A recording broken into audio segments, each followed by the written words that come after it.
Bonjour tout le monde, j'espère que vous allez bien. Pour ceux qui me connaissent pas, je m'appelle Marianne, je suis coach sportive et j'aide les femmes à se sentir bien dans leur corps. Aujourd'hui c'est une vidéo qui me tient à cœur parce que c'est quelque chose que je vois tous les jours dans mon métier, enfin justement que je ne vois pas. Je suis confrontée à des gens qui sont super durs avec eux-mêmes, qui sont pas du tout indulgents envers leurs propres capacités, envers leur propre personne. Aujourd'hui on va en parler, je vais vous donner un petit peu mon point de vue et en fin de vidéo je vous donnerai des conseils pratiques à mettre en place.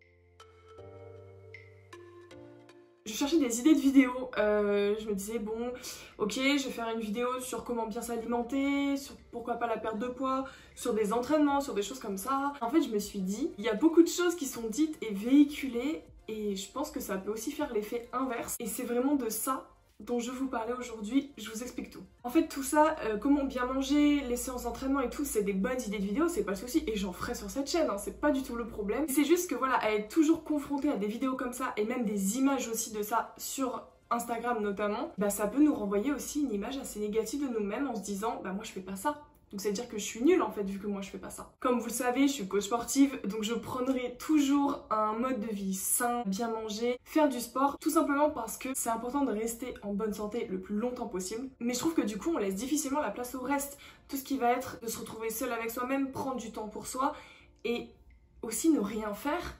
On est dans un monde où on fait plein de trucs, où on vit à 10 000 à l'heure, mais on a tendance à s'oublier. En tout cas, c'est mon avis. Si un jour vous n'avez pas envie de faire de sport, c'est ok. Si vous n'avez pas envie de bien manger, et je mets entre de gros guillemets, c'est ok. Si vous avez passé trop de temps sur votre téléphone, vous avez raté votre méditation, ou je ne sais quoi, ou que vous avez rien fait de particulier sur votre journée, c'est ok. Moi c'est ce que je vois tous les jours dans mon métier, c'est que les filles que je coach, elles se mettent trop de pression, et forcément après on est déçu et ça se passe pas comme on veut. Il y a des jours où on n'a pas envie, il y a des jours où on a la flemme. Je dis pas de manger n'importe quoi et de pas faire du sport, pas du tout. Ce que je dis c'est qu'il faut être à l'écoute de soi, à l'écoute de son corps et pas se mettre la pression. Ne pas culpabiliser et vraiment lâcher prise. Si on s'est fixé des objectifs sur une journée, ce qui est très bien, et qu'on ne les atteint pas, en fait, c'est pas grave. Peut-être que vous vous dites, je prends un exemple précis, ok aujourd'hui, putain j'ai pas fait mon sport, ça fait chier, je suis nulle, de toute façon à chaque fois je rate ma séance, ah puis en plus j'ai pas bien mangé, je suis nulle.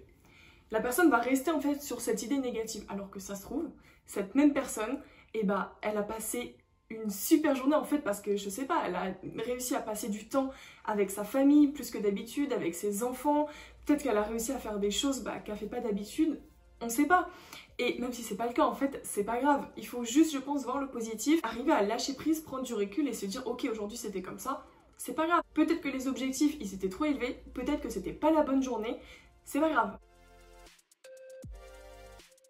J'ai tellement de mes coachés qui sont dans un espèce de contrôle comme ça permanent, qui se disent voilà, j'ai pris un coach, faut absolument que j'y arrive.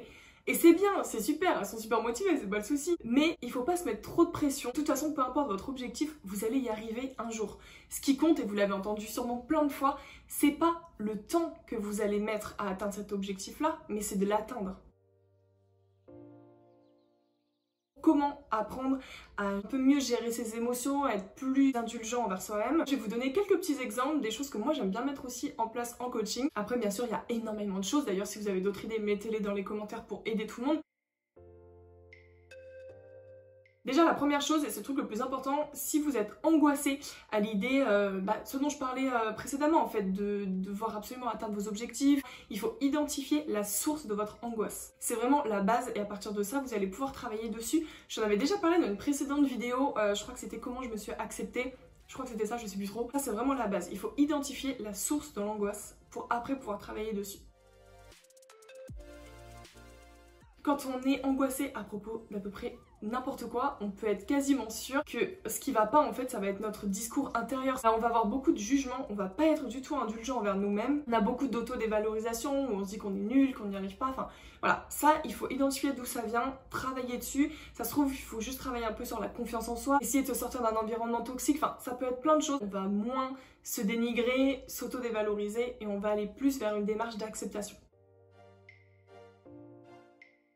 La cohérence cardiaque, je sais pas si vous savez ce que c'est, mais c'est trop bien si vous avez des problèmes de stress, de gestion de vos émotions, c'est vraiment top, je vous invite à essayer. Ça permet de contrôler sa respiration et la variabilité des battements du cœur. Le but c'est vraiment de réguler son stress et la gestion des émotions. Je sais qu'il y a des vidéos sur YouTube qui vont vous guider sur la cohérence cardiaque. Moi bien évidemment je vous conseille de faire avec une psychologue parce que c'est son métier et elle sait vraiment comment vous guider. Après, dans un tout autre registre, donc là je parle pas des émotions, ça va plus être pour être indulgent envers soi-même et prendre confiance en soi à la fin de votre journée.